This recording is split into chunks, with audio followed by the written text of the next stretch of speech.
সদায় দৰে মই মোৰ ডিউটি পূৰা কৰি আছোঁ। হেল্ল' এভৰিৱান, মই প্ৰতীক্ষা। ভাইটিক টিউশ্যনত থৈ মই এতিয়া গৈ আছোঁ নিজৰ টিউশ্যন দুটা কৰাবলৈ। আৰু আহি দেখিলোঁ এয়া ইমান কিউট ন, বাৰ ল'ৰা হয়।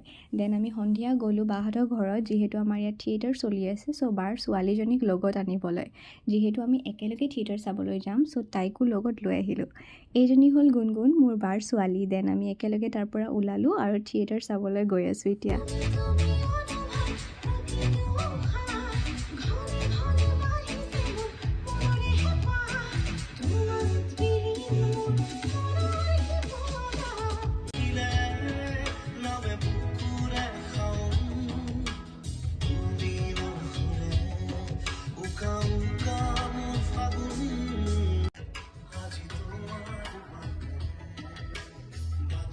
সেই দিনটো যেন আজিও গোটেই অসমবাসীয়ে পাহৰিব পৰা নাই। শেষত সকলোৱে মিলি জুবিন দাক এটা সৰুকৈ শ্ৰদ্ধাঞ্জলি দিলে।